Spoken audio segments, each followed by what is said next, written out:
Welcome to the review of the Merida 120 6000. Before we begin, I have to tell you that I'm a road cyclist, so I do not have a lot of experience in mountain biking. But I do think that gives me a unique perspective on this bike and on mountain bikes in general.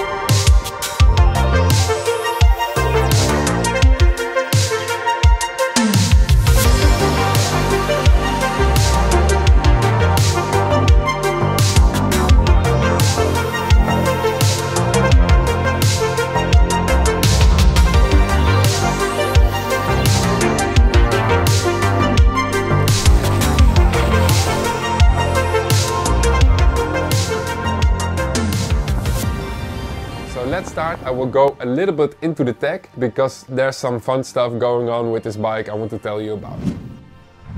As I'm editing this, I noticed the video is getting a little bit boring. So let's go outside, have some fun and talk about the tech outside. Let's go. It's super windy out here and it's already starting to rain a little bit. So going outside was not the best idea.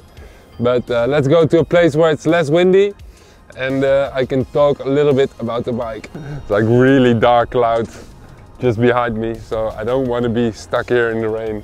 So let's go to a drier place. This is my favorite place to go to when the weather is really terrible outside. And I think a good place to talk a little bit about the tech.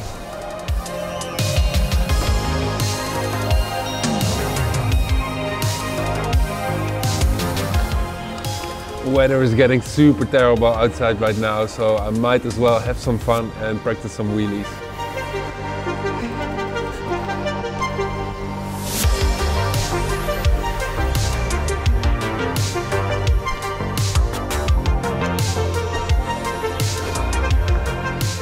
So I'm not really good at doing wheelies, but that's one of the fun things I did with this bike.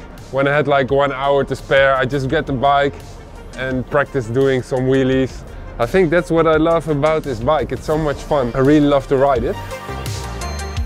I don't want to get into the specs too much because I'm no expert in mountain biking, like I said, but there were a few things that stood out to me, so I want to talk about them. First thing I want to talk about, and was a little bit odd to me as a road cyclist, is the group set, because we have Shimano MT500 brakes and SRAM GX Eagle shifter and rear derailleur.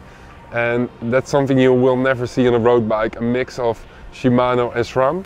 For me personally, it worked great. I heard that the Shimano brakes are really great, like top of the market. The SRAM shifting was perfect, worked fine for me.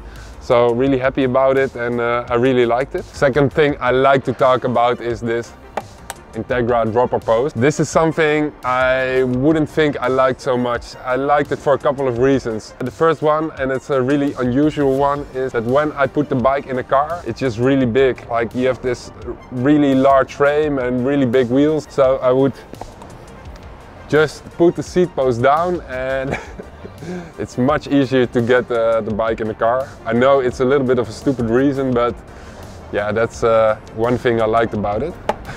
Also, when you want to get on the bike, because of the 29-inch wheels, it's very hard because the saddle is just very high. So every time I got off the bike, I just put the seat post down, and when I got on the bike, I could push it back up. Another thing I really liked was the internal cable routing, because all the cables go inside the frame. It's easier to clean the bike, but also easier to maintain because your cables get less dirty. The last thing I want to point out is the float link rear suspension. Mostly I put it in the most tight position because we're in the Netherlands and the roads are just pretty flat and not really big downhills. But still I liked it because it took the edge off a little and you have a really smooth ride overall. This editing break was a lot of fun.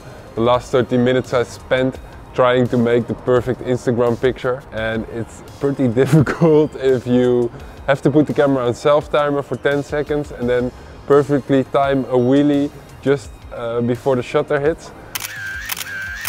If you want to see my attempt, go to my Instagram page right now, because I think it will turn out to be a pretty cool picture.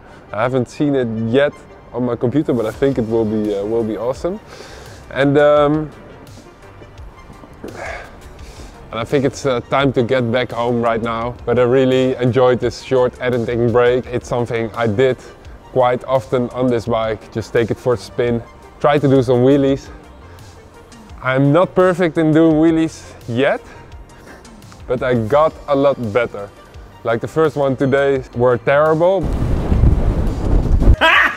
but at the end it got much better. You can see it in my Instagram picture. I'm getting better. So let's go continue this review at home. So to finish it off, I want to tell you about my experience and if this bike is something for you. First of all, I don't think this is the perfect bike for the Netherlands, because I don't think you need a full suspension in the Netherlands. We have a very flat country with not a lot of downhills.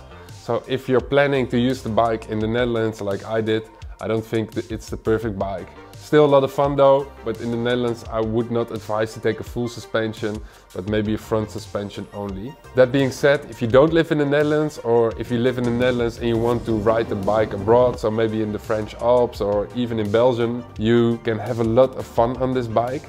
And I think it's a good entry-level bike, so if you want to get into mountain biking and want something super all-round, you can use in the Netherlands, but also abroad. I think this could be a really good fit for you. So we came to the end of my review. I had a lot of fun riding this bike, but also a lot of fun making this video like you saw today. And if you like this video as well, please hit the like button. And if you want to see more of my videos, don't forget to subscribe.